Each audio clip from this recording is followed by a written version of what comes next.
Hello, beautiful people of the internet. How are you doing today? My name is Jackie, and welcome back to my YouTube channel. This is going to be the start of a themed reading vlog. So, this month, on February 19th, I am going to be celebrating my birthday. I will be turning 25. So, to celebrate my birthday, I thought it would be a fun idea to read some books that will also be turning 25 this year. For this vlog, I'm going to be reading 3 books that were published in the year that I was born, 1999. We're reading like it's 1999. Pretty straightforward video concept, so let's just get right into the book that I'm going to be reading. Originally, I was hoping to read Daughter of the Forest by Juliette Marillier because that was published in 1999 and it is on my Read It or Delete It TBR challenge. We'll link that in the card. However, turns out my library doesn't have a copy of it. It was very confusing because when you type the book in to the library catalog, something pops up, but when you click on the listing, it says 0 copies. So yes, I'm not reading that. And these are the books that I picked instead. One of the books that I'm going to be reading is Murder on Astor Place, the first gaslight mystery by Victoria Thompson. This is the first in a historical mystery series that I've heard many people rave about. It's set in turn-of-the-century New York following a midwife and a policeman who work together to solve a murder. I've heard really good things about this, but it's the first in a very long series with obviously 25 books and counting. Also, it has a slow burn romance, which I love, but I believe the slow burn is really, really slow. So I don't know. I'm excited to give this first book a try. I don't know if I'm necessarily committing to reading 20 plus books, but I've heard a lot of good things, so I'm going to read this first book for the vlog. Then the book that I ended up choosing instead of the Juliette Marillier book is Stardust by Neil Gaiman. Now, I've only ever read one Neil Gaiman book before, and that was his book on Norse mythology, which I really, really loved. So I've wanted to give him another try. It is about this young man who he meets a woman and he discovers that the woman is actually a fallen star. Like, she's fallen from the sky. And so they go on this adventure together. There is a movie adaptation of this starring Claire Danes, which I have seen, but I believe I've heard people say that like the movie adaptation and the book do have some differences between them. So I'm not sure if it's going to be a lot like the movie or if it's going to be entirely different. I'm going to read this as an audiobook because I waited a little too long to go to the library. Somebody checked out the copy in the meantime, but there is an audiobook. So that is how I'm going to be reading this for the vlog. It's kind of funny because Norse mythology I also listen to as an audiobook. So this is my second Neil Gaiman and my second Neil Gaiman audiobook. We'll see if I like it. And then the book that I think I'm going to be reading in this vlog first is The Unexpected Guest. Now, this is based off a play by Agatha Christie, but it was adapted as a novel in 1999 by Charles Osborne. So this is a murder mystery, and the premise is there is a man who is driving one night and he drives his car into a ditch. So he goes to a nearby house to ask for help. And when he arrives at the house, he discovers that a woman has seemingly just shot and killed her husband. Obviously, I suspect there's more to it than that, because if it was really as straightforward as she shot and killed him, I would imagine there wouldn't be much of a mystery there. So I'm a big Agatha Christie fan. I'm a little bit apprehensive about reading an adaptation of her play because I'm worried, like, you know, is Charles Osborne's writing not going to capture that Agatha Christie style that I love? But hopefully it'll have a good murder mystery plot at least. I think this is what I'm going to read first, and then I'm going to save the historical mystery for last because I just read 2 historical mystery arcs before this one. So then I'll read Stardust in the middle. This one is also pretty short. It's 196 pages, so I think it'll be a good way to start off the reading like it's 1999 vlog. I will talk to you soon.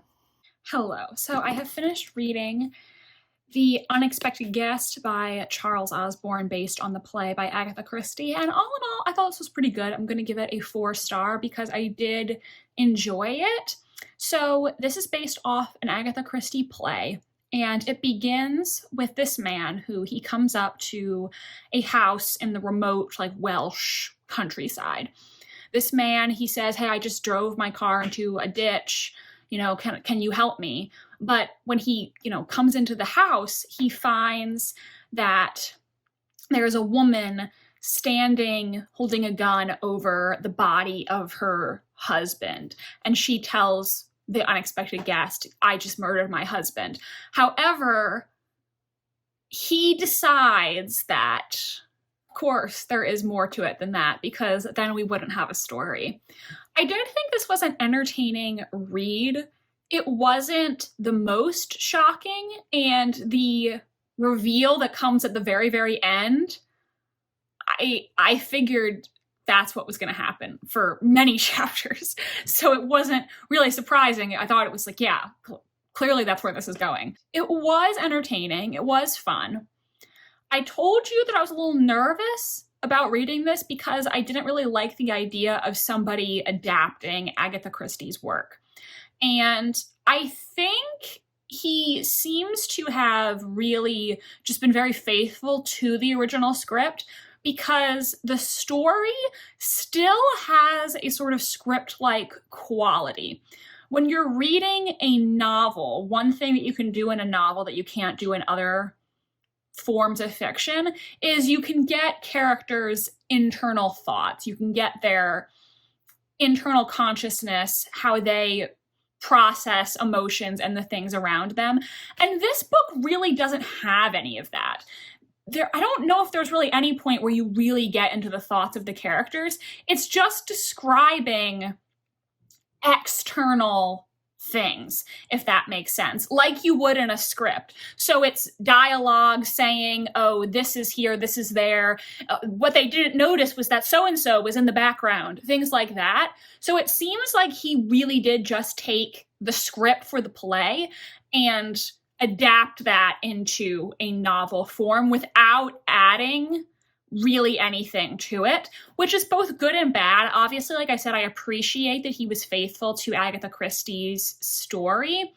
But, if you're really looking to get the characters' internal feelings, that's not something that you're going to get in this. The pros were that this was fun and it was a really easy read. It's just under 200 pages. I read the entire thing in 2 sittings. So that's why I'm giving it a 4, because I did enjoy myself while reading it.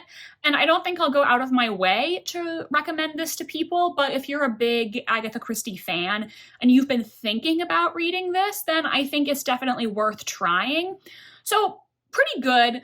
I did have issues with it, but it was a fun read, and it was quick. It was fun. But after I finished that, I started the audiobook for Stardust by Neil Gaiman. I haven't gotten very far into it yet, but it's supposed to be a pretty rainy weekend around here, so I might just hang out at home, listen to some of the audiobook while I'm going about my business, and I will give you some updates when I have more thoughts to share.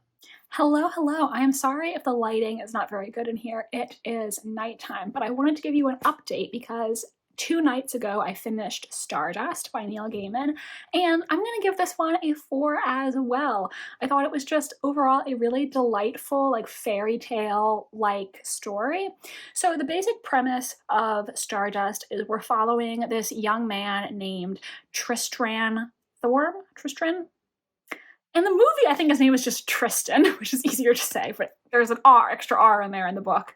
And he is growing up in this English village called Wall. This takes place in a world where there's a human world and there's also a fairy world. Tristan, he's in love with this other young woman in his village.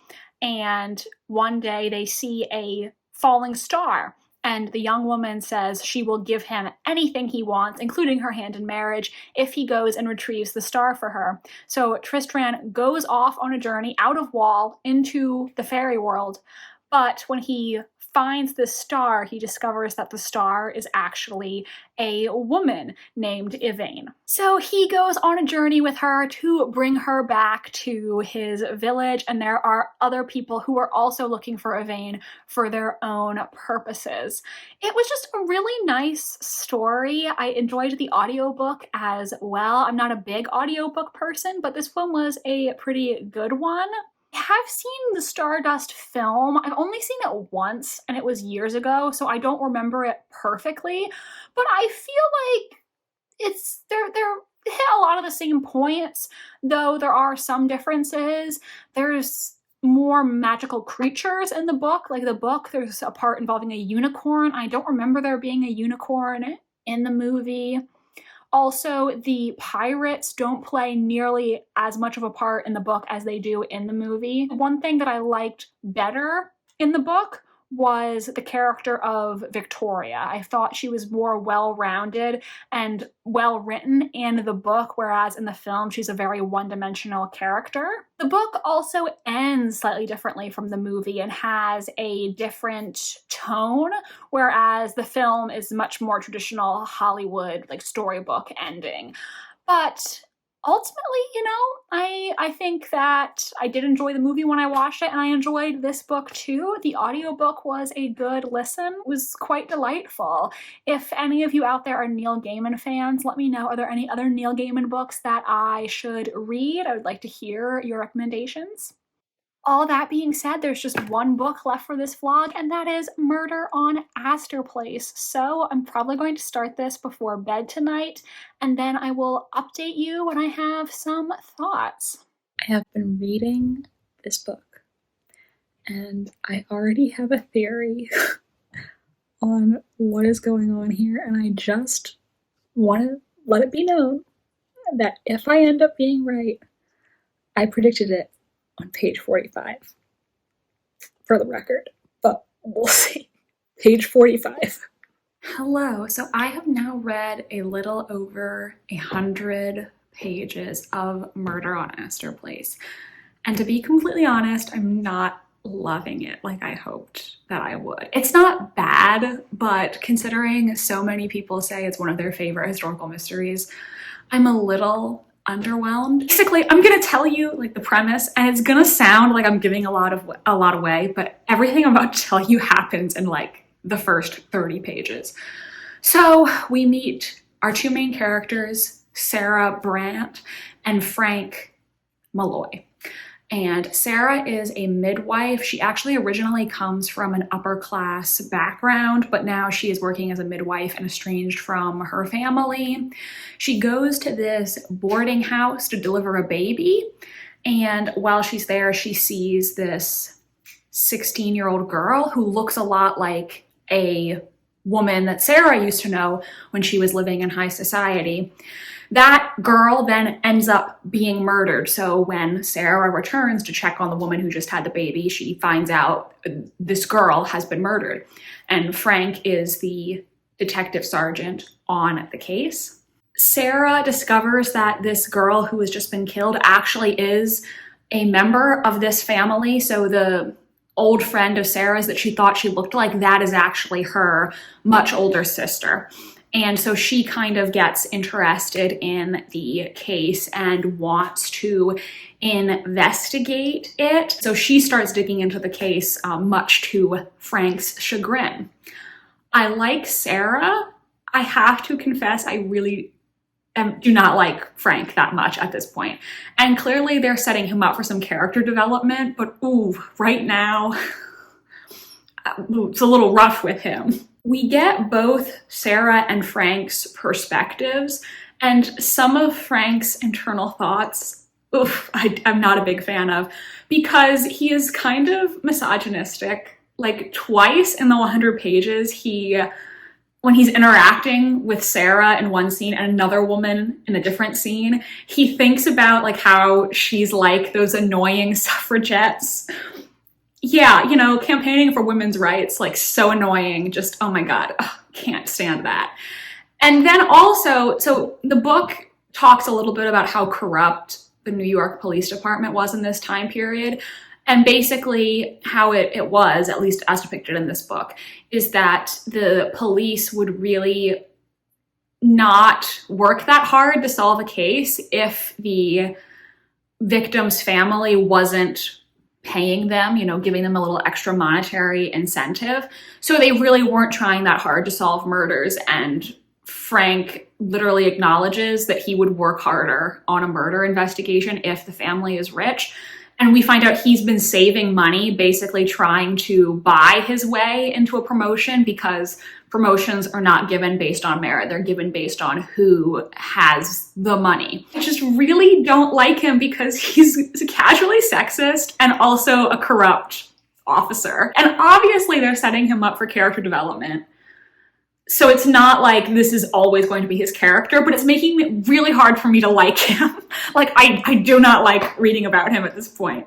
And there are hints about his, you know, tragic backstory, which I'm assuming the author is going to explain to make him more sympathetic. But right now I'm like, I don't like this man. And like I alluded to in my update last night, right now, I feel like I have a theory about who the murderer is and what happened. And it's really obvious pointing in that direction. So if I'm right and that's what happened, I'm going to be disappointed because it is very obvious. There was something that happened on page 45 where as soon as I read that part, I was like, oh, I bet it's this. And then as I kept reading, something was said on a later page that sort of reinforced that idea. So now I'm really thinking that's the way the mystery is going to go. And I'm going to be disappointed if that's the case. So don't get me wrong, I'm not hating this book. I'm just kind of disappointed because so many people say it's one of their favorites and I'm not totally loving it so far, but let's keep going and let's see what happens. Going out to my birthday dinner, and this is what I'm wearing.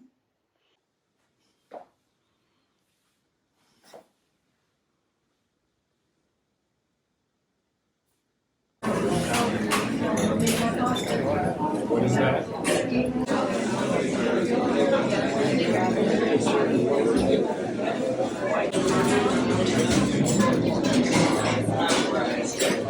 Hello everyone, I'm finally here to wrap up this vlog. A couple of days ago, I finished reading Murder on Astor Place, and ultimately I'm gonna give this a 3.5.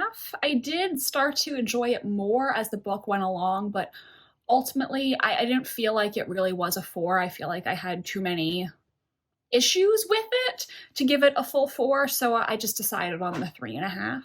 So the theory that I came up with on page 45 was basically more or less correct.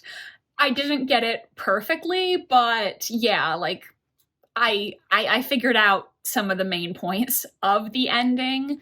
Another one of the issues that I brought up is that I really was not liking Frank as a character. And ultimately, I did end up warming to him once I found out some of his backstory and personal motivations. It made me understand his character and why he is the way he is. So I ultimately was able to end up liking him. I do think maybe that aspect of his character should have been teased a little bit more. Not saying that it should have been revealed earlier in the book, because I think the author revealed it at the right place.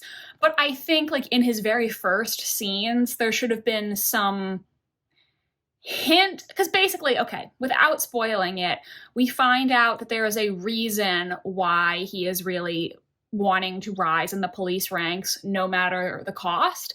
And once we find out that reason, it totally makes sense to me, and I understood him as a character and where he was coming from. But I think maybe that should have been hinted at a little bit earlier, because it's not that he doesn't care about corruption or doesn't care about getting justice for these murdered people. It's just that there's something else that's more personal and more important to him. But I think the earlier chapters, it was coming across like he didn't care. And that's why I was really hating him in the beginning. So I wish that maybe earlier on in the book, Victoria Thompson had teased, like, oh no, there's a deeper reason why he's doing this, because I think then I would have been able to sympathize with him more instead of having the very strong negative reaction I did in the beginning. Hopefully you understand what I'm trying to say there. I don't want to talk specifically about the spoiler, but those are my vague feelings about that.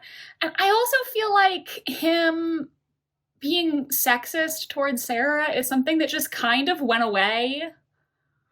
Like, he was really against her being involved in this investigation in the beginning, but then like all of a sudden he was okay with it. So that was kind of weird. I did end up liking him in the end though, and I feel like I would read the next book because I'm curious to see where the series will go from here and how their paths will cross again. The other reason that I could not give this 4 stars is there is a moment during the confrontation with the villain that is just unintentionally ridiculous. Like, it's when they're on the roof and something happens, and I was like, was this intended to be comedic? Because it's reading comedic. So those are my thoughts on Murder on Astor Place, the first gaslight mystery by Victoria Thompson. I think I will check out book 2, which I believe is called Murder on St. Mark's Place. Could be wrong about that. And I'm not committing to reading all 20 plus books in the series, but I am interested to see what'll happen in the next book.